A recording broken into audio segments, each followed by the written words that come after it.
Okay. Hello, everyone. Good afternoon. Today, we are going to broadcast the panel Meet the Editors. Our guests are Professor Renate Meyer, Professor Sherry Thatcher, Professor Susan Miller, and Professor Gazi Islam. I will briefly present each panelist and then open the space for their talk. Professor Renate Meyer is a professor and chair of organization studies at Vienna University of Economics and Business. She is also a part-time professor in institutional theory at Copenhagen Business School. Currently, the editor-in-chief of organization studies. She also has been division chair for the OMT division, currently OMT chair for the OMT division at the Academy of Management, and ex officio member of EGO's board. Renate's current research interests include the institutionalization of new management ideas, translation, institutional renewal, the analysis of institution as multimodal accomplishment, novel organizational form, collective action in crisis, as well as governance structure and governance gaps, mostly in urban context. Renate also held several outside positions, deep engagement, social engagement. Among other, I will include Renate has been a member of the supervisory board of the Austrian Science Foundation since 2017. And Renate, I'm a huge fan of your research. I very much identify with your agenda, organizational studies and public administration. So you are warmly welcome in our panel. Sherry Thatcher is the current editor of Academy of Management Review, is a Henry Fellers Professor of Business Administration, a Moore Business Partnership Foundation Fellow, and the previous chair of the Department of Management at the Darla Moore School of Business.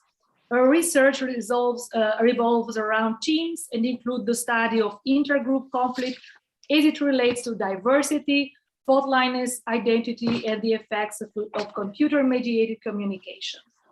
She has authored many scholarly publications in these topics, including papers in the Academy of Management Review, AMJ, Journal of Applied Psychology, Organizational Science, among others.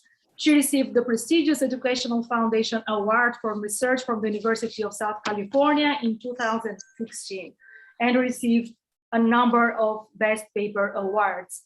Her research also has been funded by both private and public organizations, including the National Science Foundation. Today, she will represent the Academy of Management Review. Susan Miller, she is associate editor. Welcome, Susan. We're worried about you. She is an associate professor of public affairs at Arizona State University and the associate editor of the Journal of Public Administration Research and Theory, the flagship journal of the public administration area.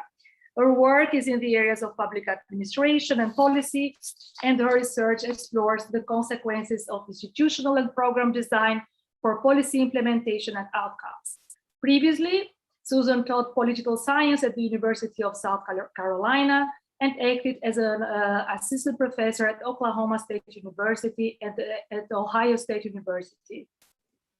Gazi Islam is a well-known scholar from our academia. Today, Gazi works in France as a professor of business administration at Grenoble Ecole de Management.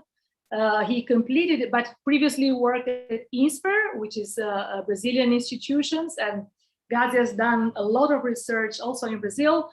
He completed his PhD in organizational behavior at Tulane University, where his research focused on organizational identity, voice, and power relations. He is currently the co-editor-in-chief of the Journals of Business Ethics and served as a member of the editorial board in 9 other journals. His work has been published in journals such as Organizational Studies, Leadership Quarterly Organization, Human Relations, among others. And I also may say that Gazi works in qualitative and quantitative methods in a very integrative forms and ways. So Gazi, you are also very much welcome.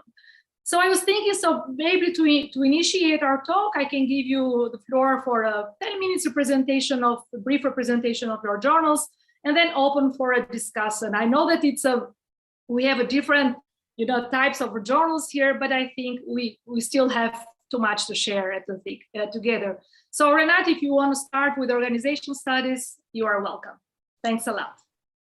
Thanks so much, Alketa, for the very, very kind introduction that you have prepared for me. I will share my screen now. And can you see my screen already? Maybe give me a quick. Yeah, positive. Wonderful.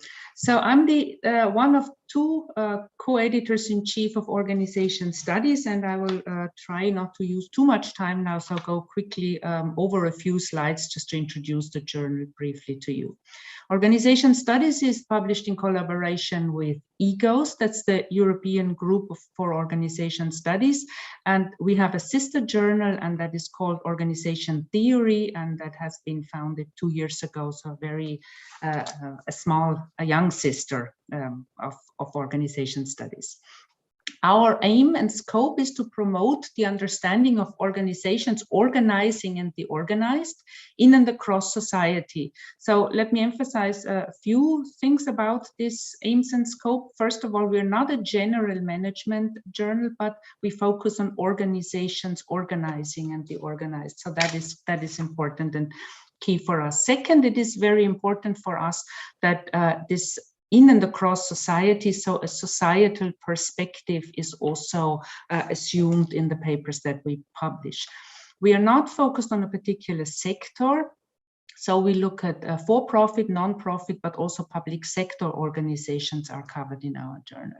We are multidisciplinary, but we regard ourselves as rooted in the social sciences. So we're not an economics journal, or we are not a psychological journal, but social science journal, open to plurality and all types of empirical methods, including quantitative, qualitative, or all kinds of new computational methods that, like topic model or Q-series.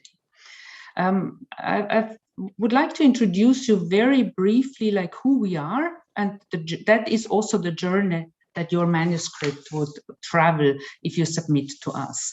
First of all, it would go through the submission system and land with our Sofia Zagaraki. She's our managing editor, and she's really kind of the person that communicates a lot and most with all our authors and reviewers.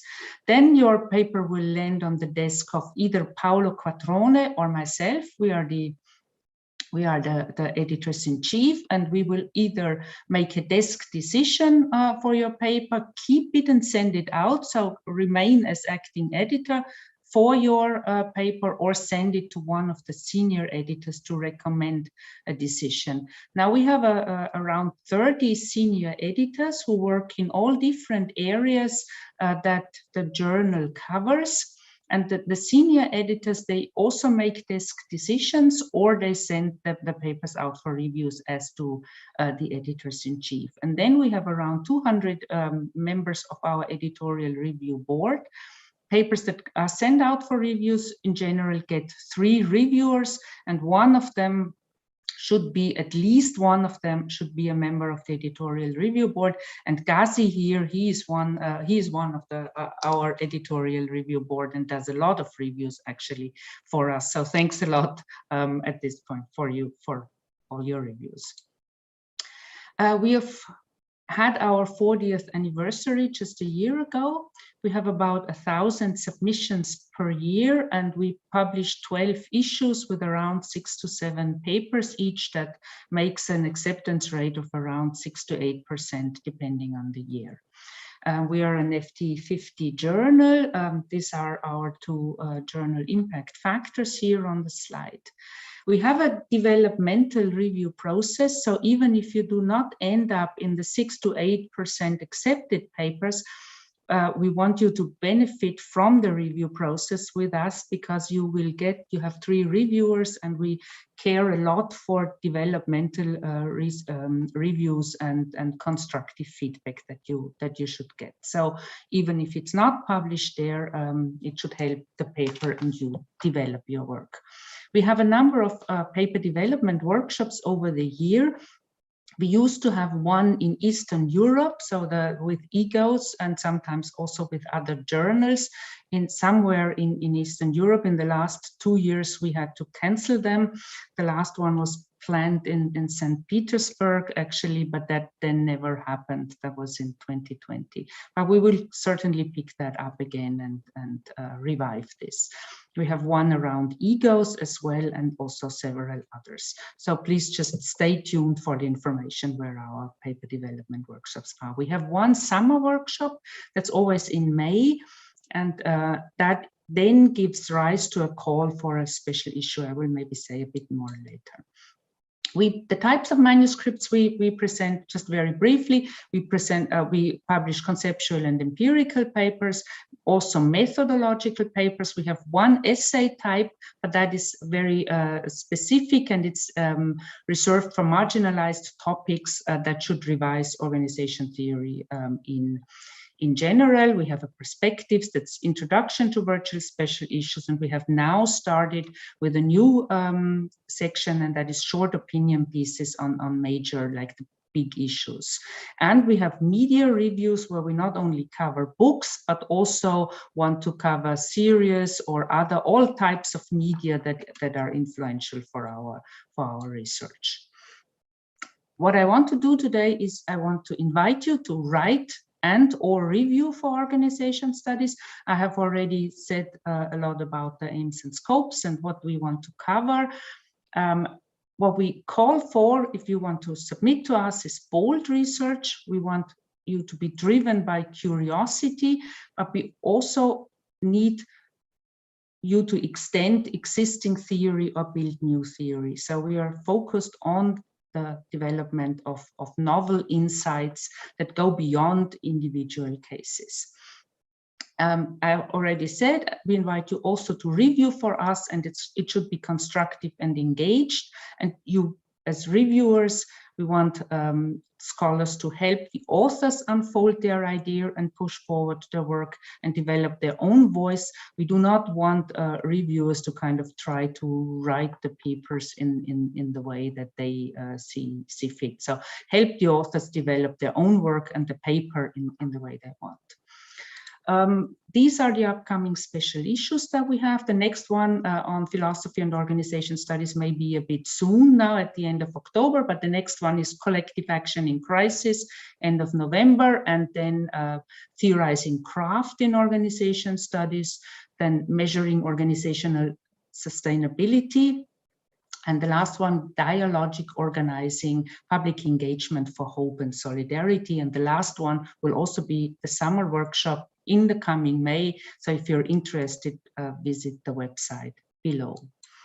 Okay, so this is my last slide. Please write or review for organization studies. Please check the calls for special issues. They are on the website.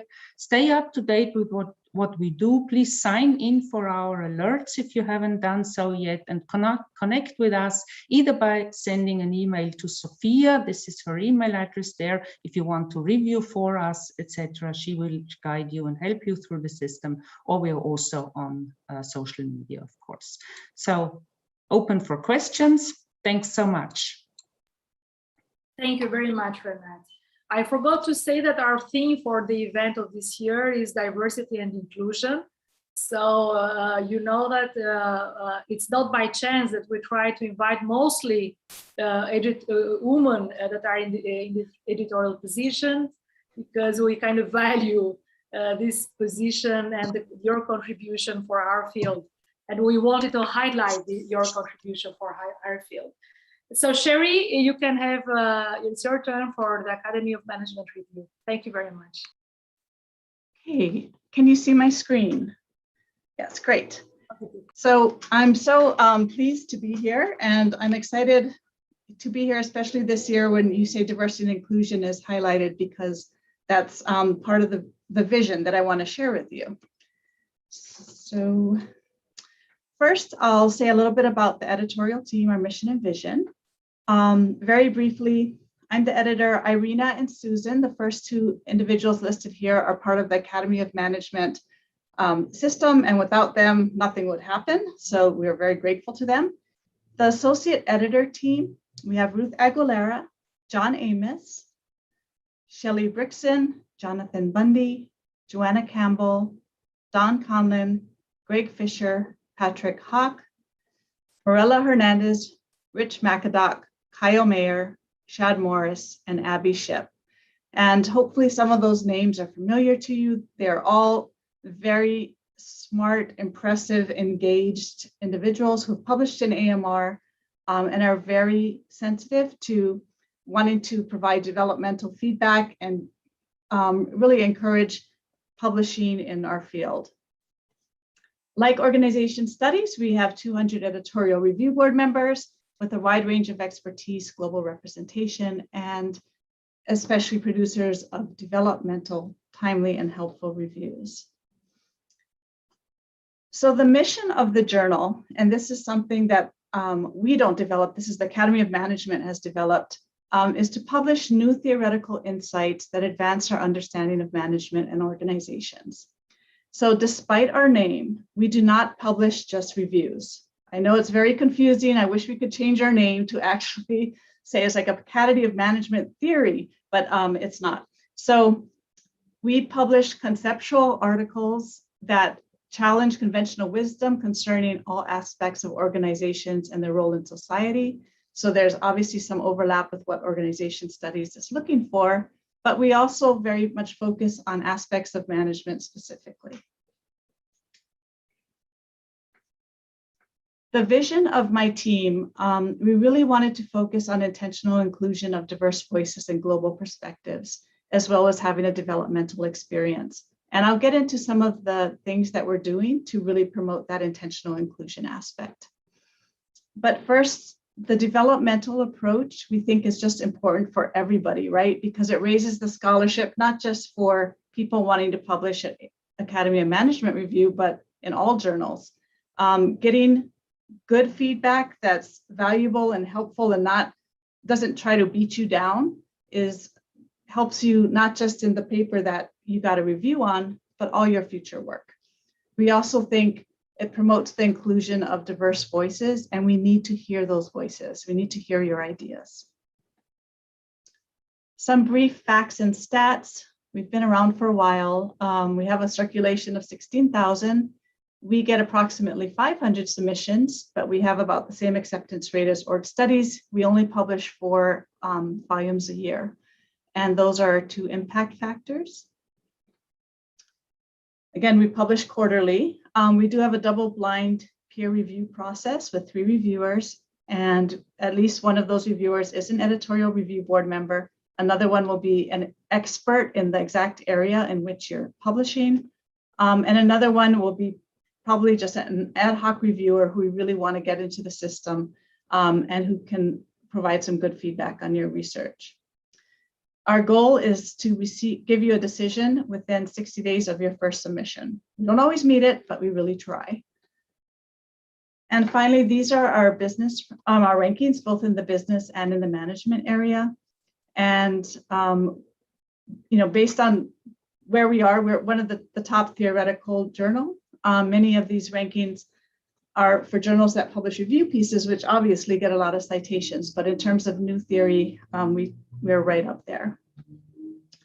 So just briefly, I want to talk about some new initiatives we're doing to really try to reach our goals of inclusion and engagement.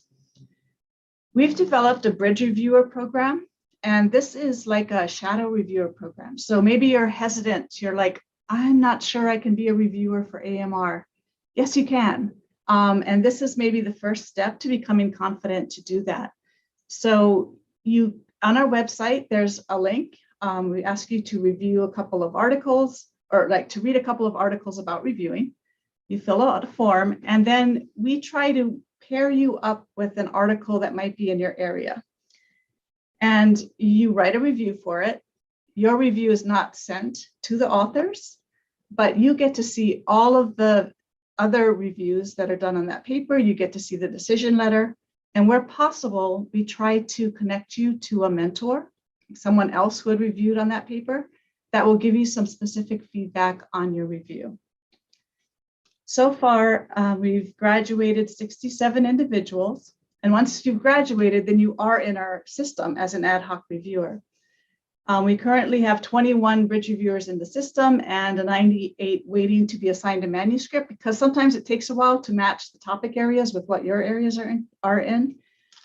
But here's a comment from a bridge reviewer graduate, and actually this person was from Brazil. And they said, I'm returning the form about my participation in the bridge reviewer program. Thank you very much for including me in this great program and learning experience.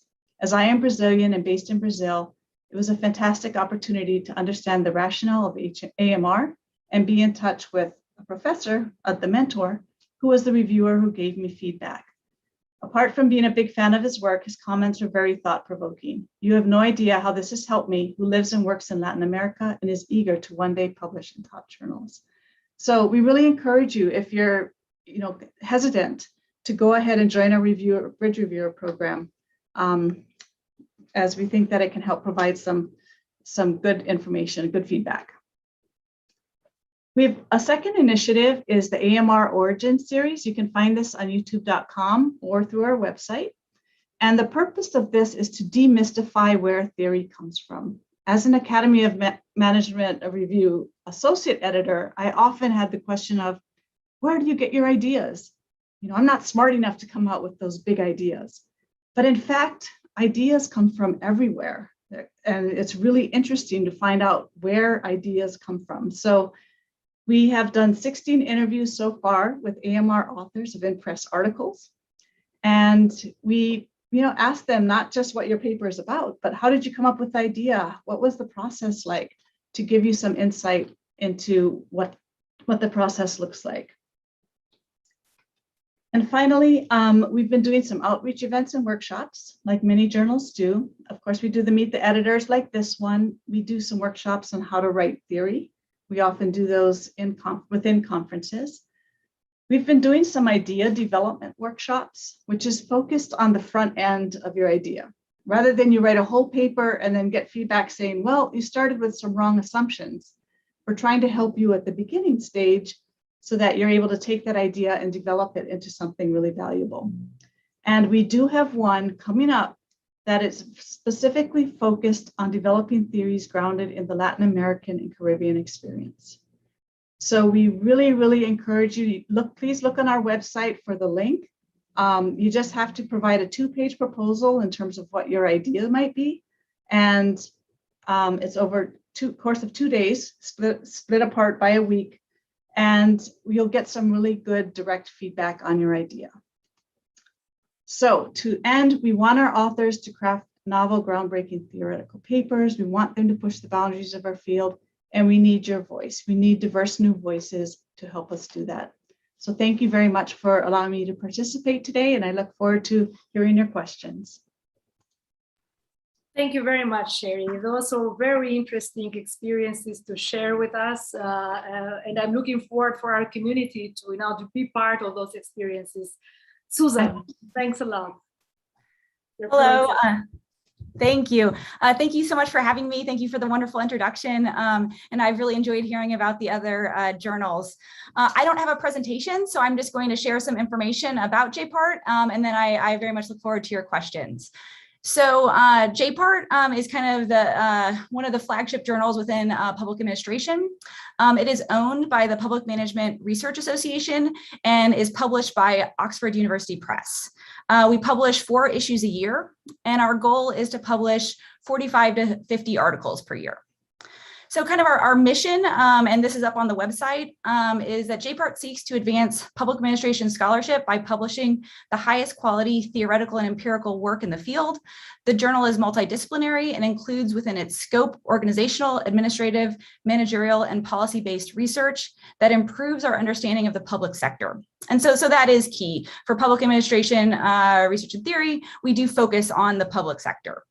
JPART is committed to developing diverse and rigorous research that extends and builds public administration theory. So currently, the editor of the journal is Dr. Mary Feeney.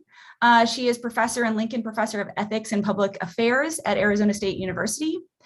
We have 7 associate editors, and the associate editors help with the processing of manuscripts. We have 66 editorial board members from 46 universities, and we do have kind of a global representation on the editorial board, which is important because we do have authors from around the world. The goals of JPART include publishing high quality, rigorous research that advances public administration theory and to serve to develop research in the field. And so we want all research published in JPART needs to advance public administration theory. That is kind of a key criteria for publishing in JPART. And we want to, through the review process, encourage the development of research in the field. So we want our articles to do that, but we also try to have this developmental review process as well, like the other journals mentioned, so that you get constructive feedback, and hopefully that helps in your future endeavors, even if your paper doesn't ultimately end up in JPART. We publish empirical work, so any method, so qualitative, quantitative, mixed method that advances theory. And we also publish non-empirical work, so work that advances public administration without that empirical component.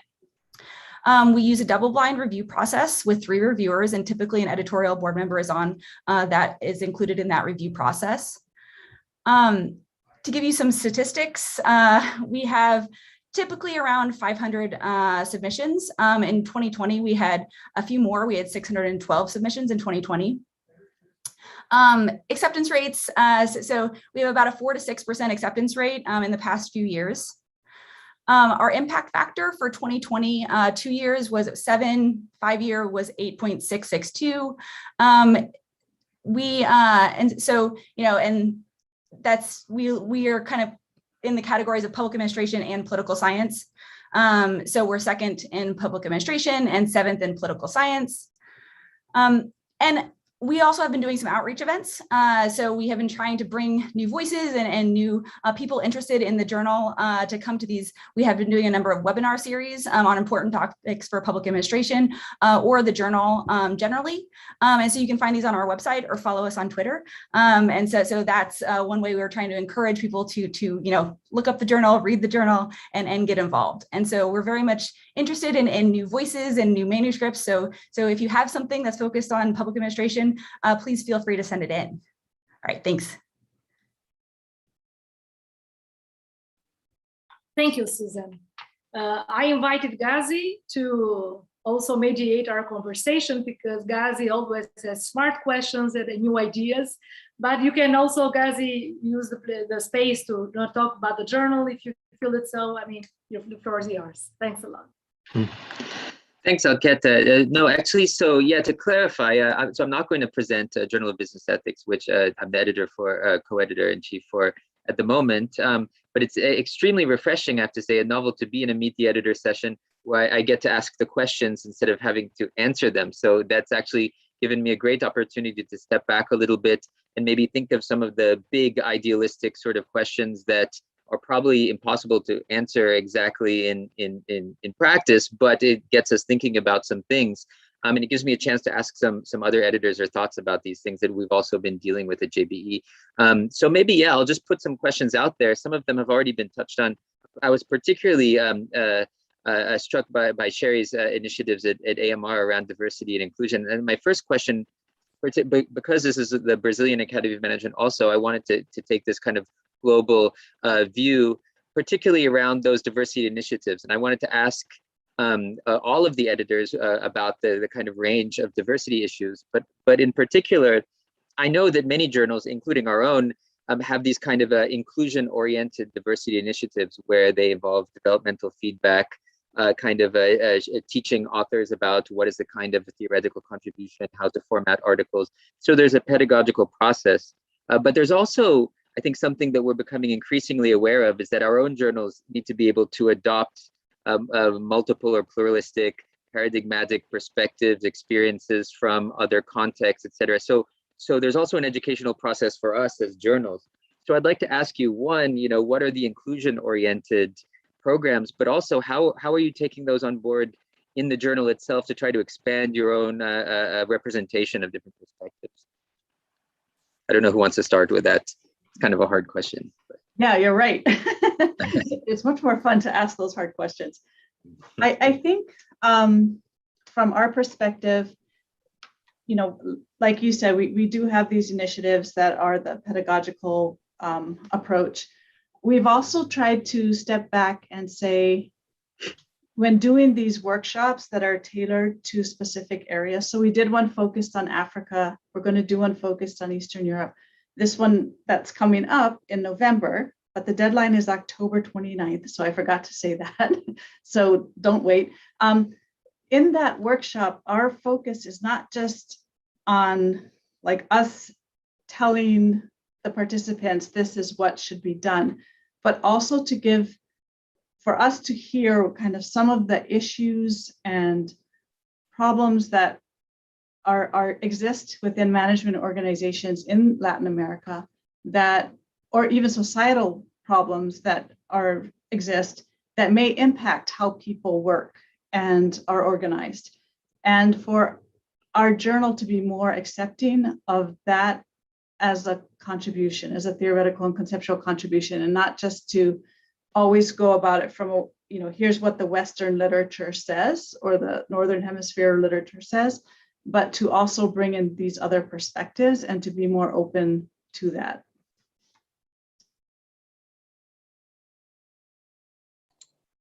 Shall I continue, Susan, Sure. or did you go? Okay, then I go first. I think that your question, Gazi, is complex and relates to many different aspects of a journal. So first, to the contents, of course, of the papers that we publish.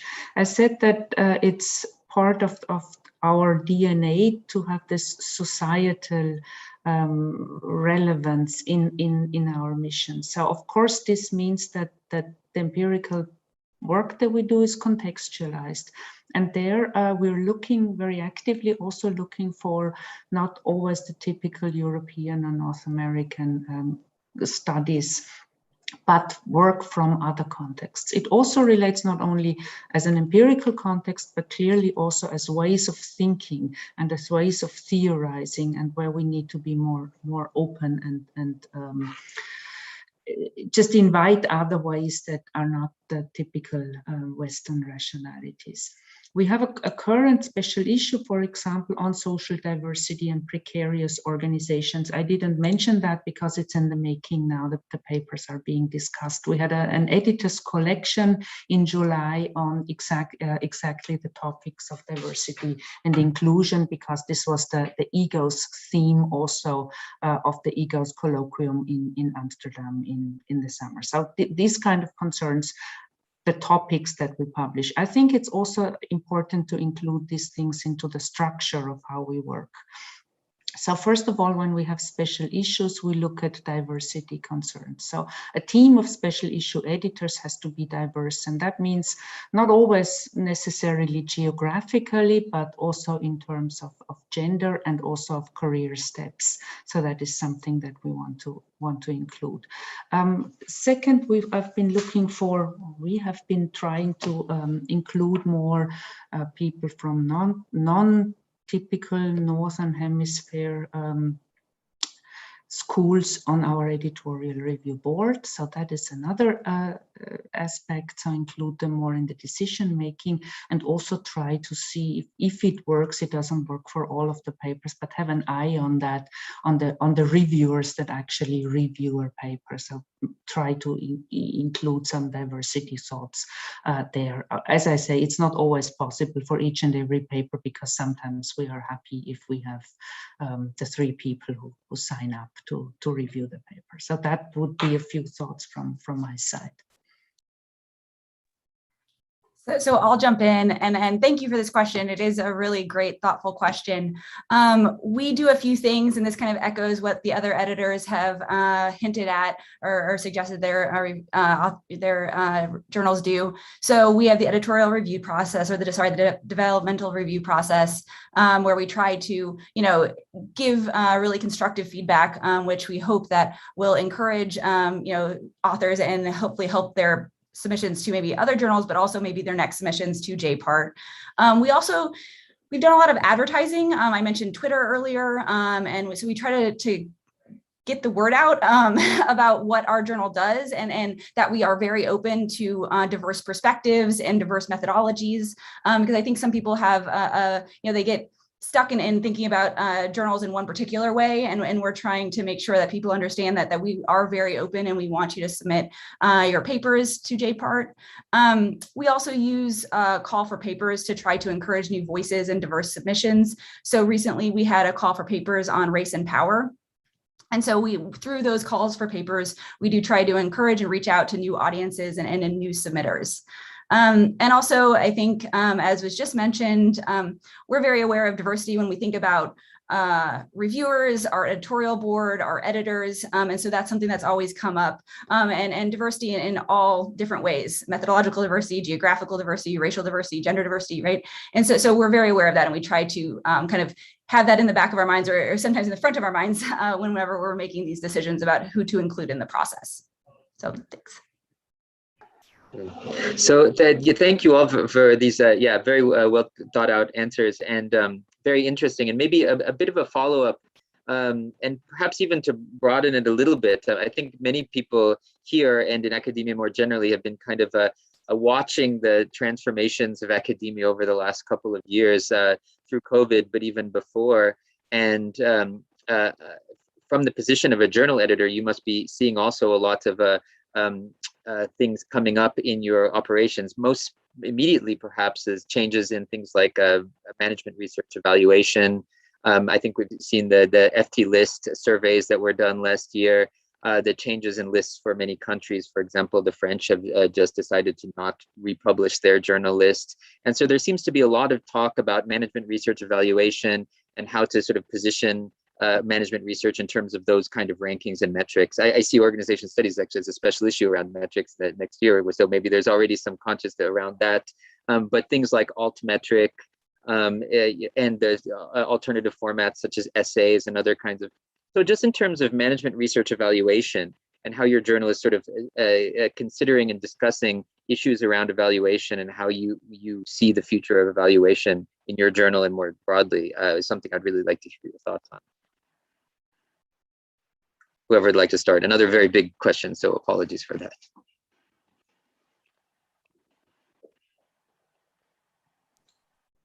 Well, if I may start, then it is indeed a big question and something that cannot be covered in the time that we have, so would actually deserve a separate panel.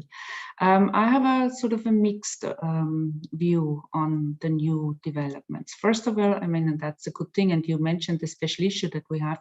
It's something that we actually research. Yeah, so that's something that we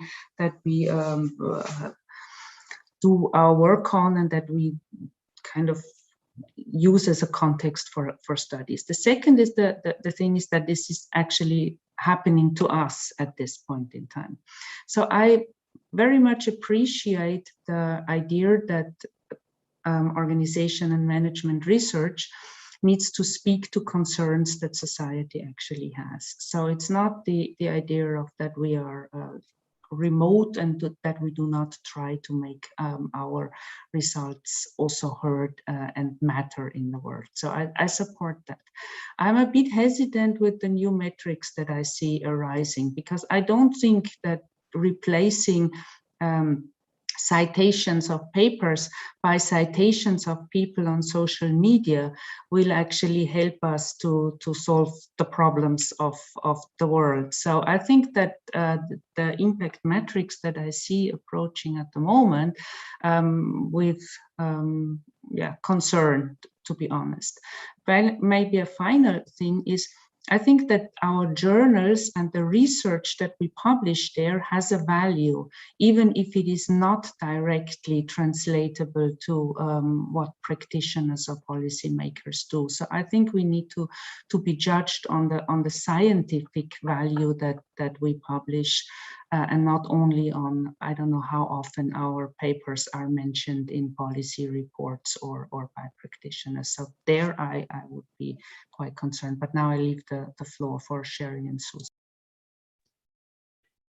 Sure, thank you. I do think that one thing we could do a much better job of is being able to translate, if you will, our research into ways that do matter for practitioners, for management, for organizations, for societies. And I think that some journals do a better job of it than others. I know that that's something that Academy of Management Review and the whole suite of Academy of Management journals is a little bit maybe behind on. And so I agree with Renate that the science is really important, and it's important to keep the integrity of that, I think.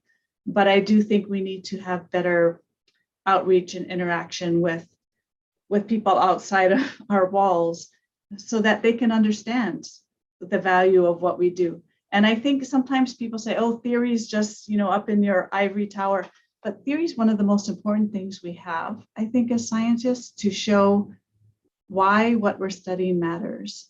And it doesn't just matter for some subpopulation of people, that are in our studies, but theory matters for the broader understanding of what it is we're trying to explain. So in terms of metrics, yeah, I feel like I'm a little bit on the fence with that too. On the one hand, it's good to revisit this question, but I'm not sure we have the greatest answer yet. Yeah. So sorry, I was just going to jump in and say I kind of agree with what has been said, and I think that the metrics we have are imperfect, and I think we should continue to think about them and question them and ask what they are actually telling us, and think about other ways to kind of quantify or think about what our impact is. So we think a lot about the practical use of our findings in policy reports, news reports, other things like that. We think about citations outside public administration. So our academics outside public administration using our work. And we look at things like, syllabi using our articles, those kinds of things that I think show other kinds of practical impacts. And so I think that kind of taking this broad approach to metrics and thinking about and understanding that one metric only tells us about one small thing, right? And we should think about it in a broader way. As we are receiving questions from the audience, I'd like to also make use of my place here to pose a question. Countries like Brazil or Latin America probably are full of those big issues that deserve management or public management attention. The infodemics, the role of politicians ignoring scientific findings. For example, at the moment, I don't think Brazil is an exception, but it's another illustration of how, politics influences science-based evidence, etc. So all of these issues happen here. So I do think that Brazil and Latin America are a very fertile place to contribute in management and public management, organizational journals. But what are the obstacles that you see that kind of hamper Brazilian researchers to publish in your journal?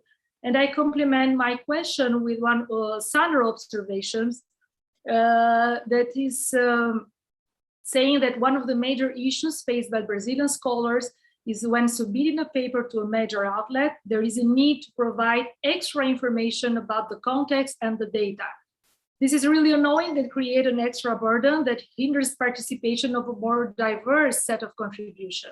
I'd love to hear the panelists' thoughts on this matter. This might be an aspect, but I would also like to hear your thoughts about, well, what are the obstacles? Why don't we see a major participation from Brazil and from Latin America more broadly? What does it take to take an interesting local issue and to become for a broader interest?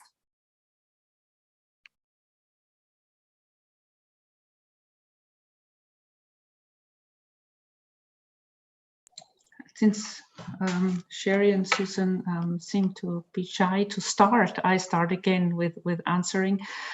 First of all, I understand this concern with like how much context information do you have to give on your study. I'm from Austria, and Austria is also an exotic context for many people. So I sympathize with the problem of really, making available the information. We do publish authors from Latin America. There are not few authors in organization studies who have published there. So I don't see that it is like, it may be, there may be hardships for all authors, but it's not an obstacle to, a general obstacle to publish in organization studies.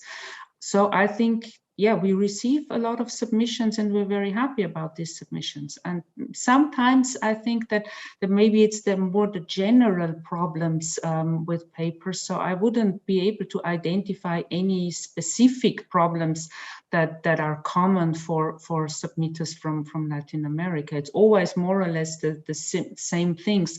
It's probably not connected well enough to the journal, or one can sense that the manuscript was perhaps written originally for another journal and doesn't kind of pick up conversations that are ongoing there, or so very general things.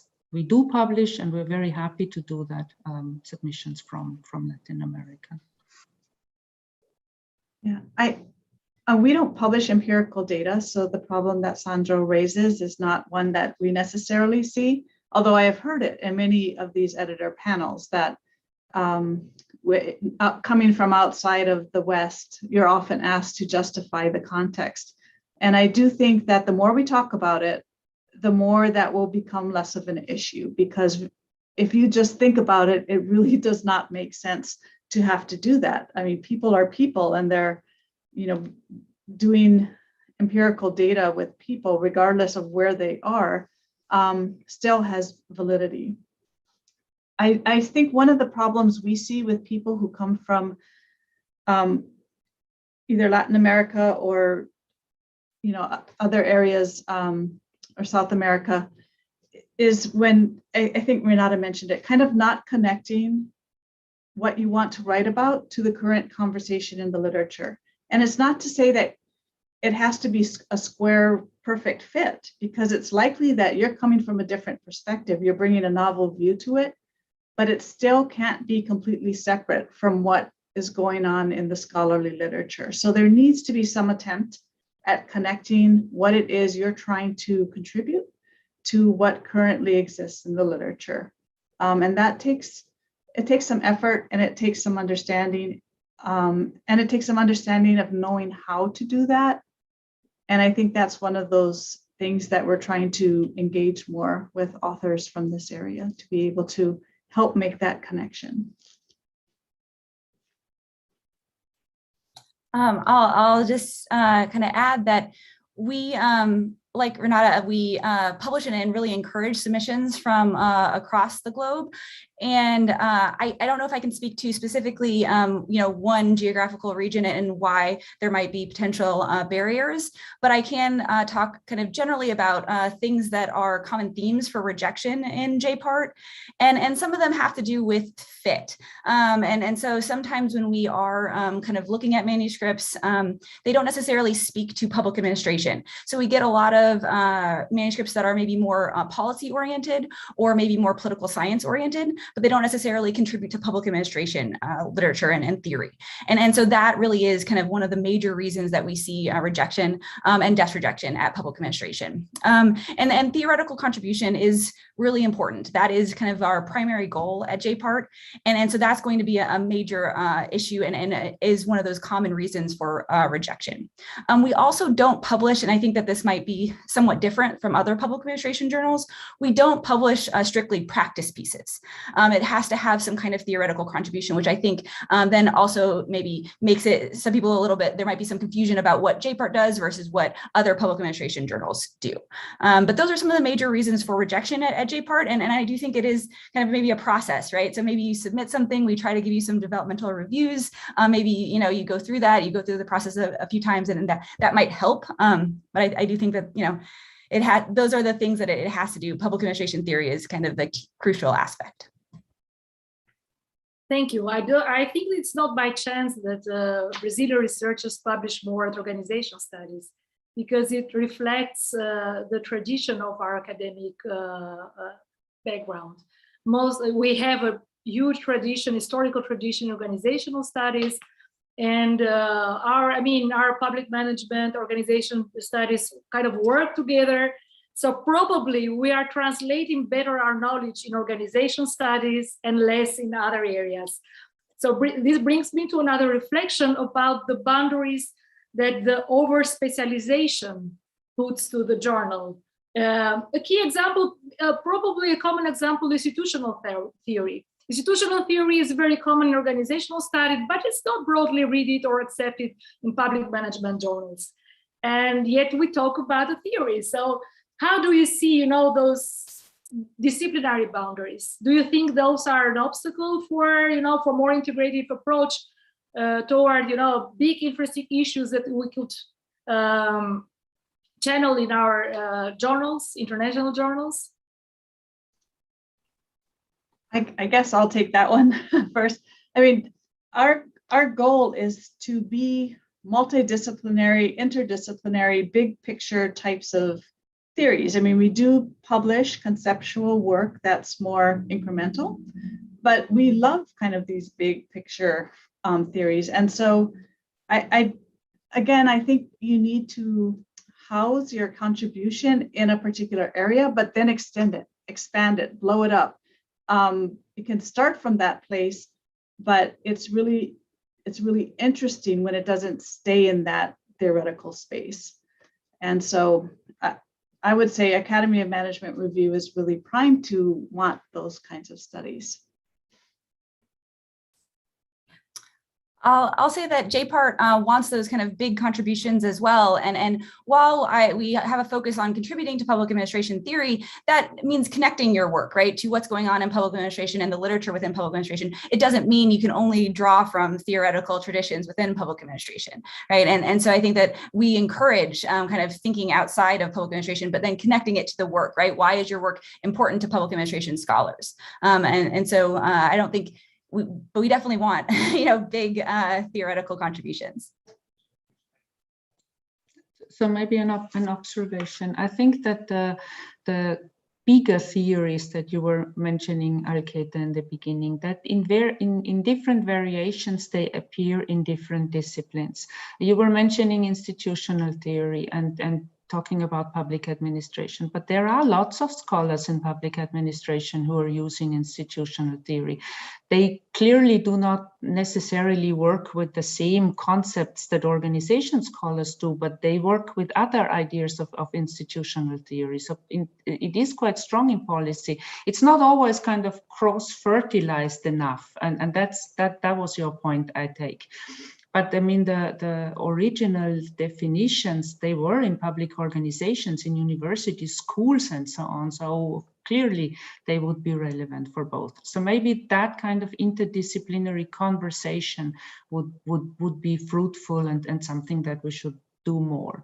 What I'm concerned about is that within our disciplinary boundaries, there is kind of conversation silos developing, and of course there's a lot of literature out there, and then you need to anchor your work in existing literature, but that sometimes means like this is a conversation and this is another conversation and something third is a third conversation, but actually they use different names for the concepts, but talking about very similar things. And I can see that very often, maybe especially for younger scholars who kind of probably see the world more in its broadness and not in its narrow conversation style debates, that it's hard to actually position in this landscape and sort of to realize when you're kind of stepping outside actually the literature that you would contribute to. So that I think is more concern to me, because it is a whatever specialization and the silo building maybe within, like I speak for organization theory and research, maybe within organization theory that may not be necessary and not be overly productive for building theory and understanding the world. Yeah, that's exactly what I meant. This over specialization, those niches that someone from outside the mainstream has a hard time to grasp. you know, like the difference between collaboration or partnership in Portuguese, those are kind of the same word, you know. And we once an editor, previous editor of JPART, said that in US, you know, there are different communities that talk about collaboration, partnerships, etc. So to figure out that I kind of relate with the question about if the language is a barrier, and to hear your thoughts about that, I think it's more than language. It's kind of acknowledging, driving through those, identifying, acknowledging those communities and being part of them. So to be part of them, you know. So we have this question about the language. I try to kind of fit up with other nuances of the silos that Renate referred to. So if you want to say something more about that, since we have a question, please, you can go ahead. Probably also Gazi want to talk. You mean now or after? Okay. Actually, I had another question. I mean, if it's maybe related to those specific silos. Because I mean, it occurs to me that when we open an edition, the latest edition of any of these journals, we're seeing in conversations that have happened, you know, been written about 3 years ago or more, 4 years, and even when we go to the online first to try to get the latest kind of a bit of those discussions, we're still seeing something that's been done several years back. And so, since we kind of have here the people who are seeing the real cutting edge of those discussions as they're happening. And since the last couple of years, there's been so much happening that's kind of radically different. I'm a little bit curious to see where the editors see these discussions in their journals, like the large lines of those discussions going in a very general sense, just for the last couple of minutes. If that's something that might be interesting to get a word on. Large lines of what discussions? Of just like what are the big topics that you're seeing sort of coming in the upstream at AMR, for example, that maybe we wouldn't be seeing if we opened the latest issue? Yeah, I mean, I guess I see a lot of work, you know, in the entrepreneurship space and stakeholder theory. There's a lot of that literature really going on right now. I've seen a lot less kind of micro work on the micro area than I had expected. So a lot more meso and macro ideas coming out, which again, I'm kind of surprised at. I expected to see more work on the micro side. And maybe that has to do a lot with just kind of some of these seismic shifts that are happening in society. I'll end it there.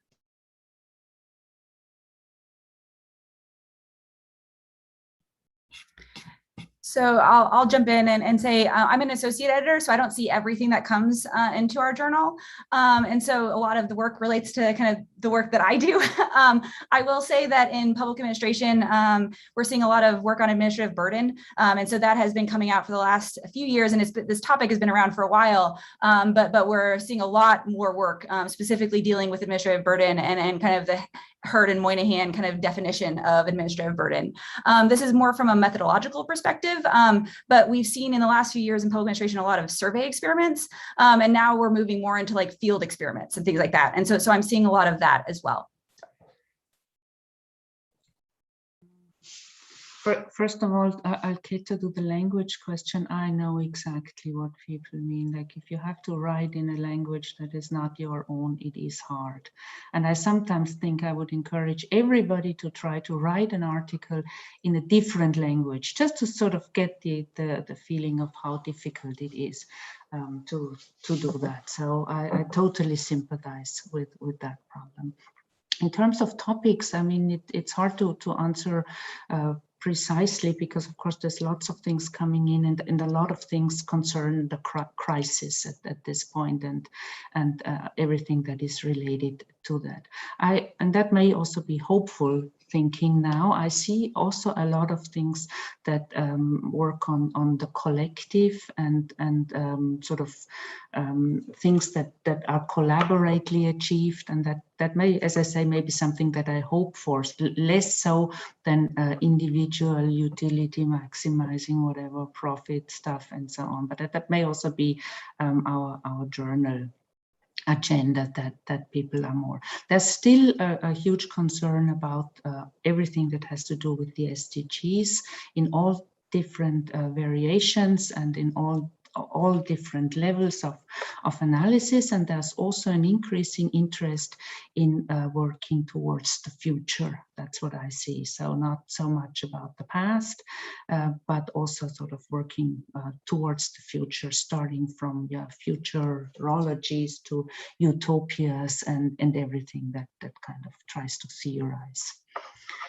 into the future. So that's just a few nuggets that came to my mind right now. Thank you. We have a question from Angela. She's asking if diversity in editorial boards is leading to inclusion, which was a topic of a keynote speaker in one of the conference days. So do you think that having more diversity in the editorial team could reduce some barriers related to cultural aspects of publications?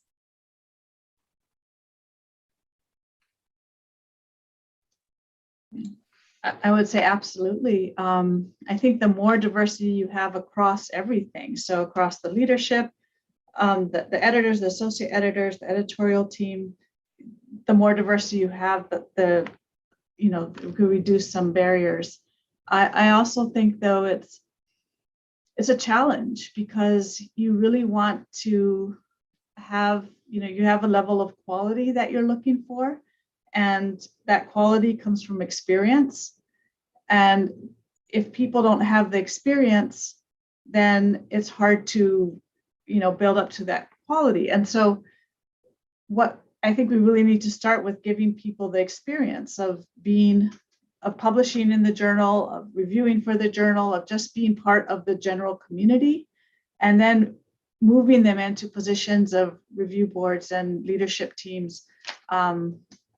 But so I think that definitely, but it's a hard balance sometimes. I guess it's a first step in the right direction. It will take more to be inclusive, but it's certainly something that goes in the right direction. Yeah, I don't have a lot to add, but it is definitely something that I think can, help, right? And it is something that we should all be thinking about. And we definitely think about that when we think about our reviewers and who's on our editorial board, because I think it is a first step, but I think that there's more that can and should be done as well. Thank you. If we don't have, other questions? I don't know. I don't see other questions here from the audience. I will probably ask a final word from each of you, and as we walk toward the end of our panel, something to a message for our community.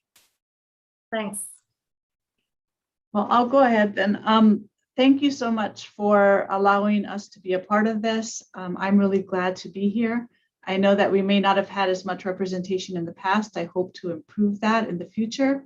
And I just really encourage people who are interested in the journal, publishing in the journal, to take a look at that idea development workshop on our website that's tailored specifically for individuals and scholars in Latin America and Caribbean.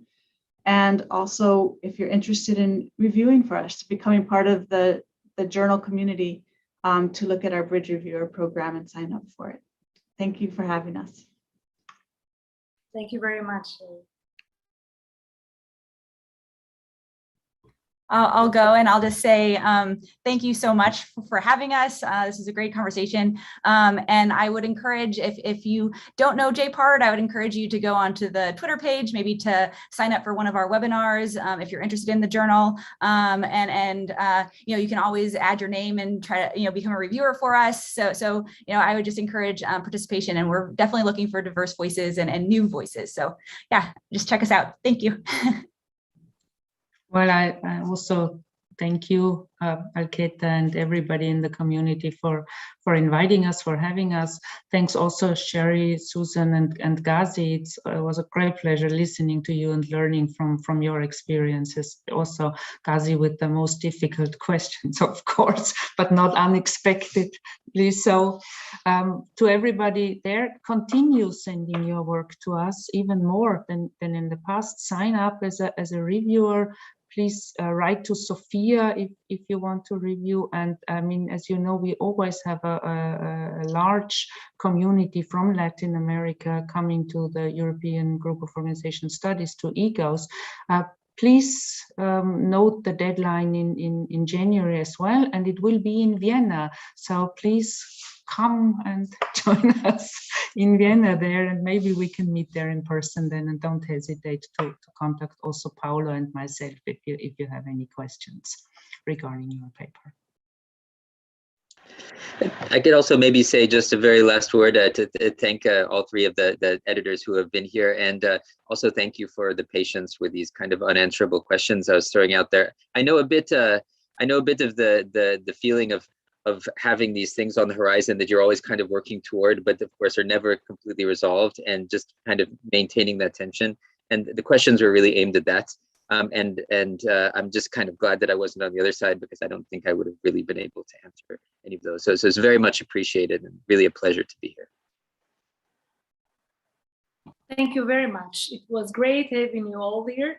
And thank you also for your contribution to our field and for serving as a role model. I hope your talk will inspire new female researchers, Brazilian female researchers, now to take a leadership position, not just within Brazil, but also internationally. Thank you very much. Thanks a lot. Bye-bye. Thanks. Bye.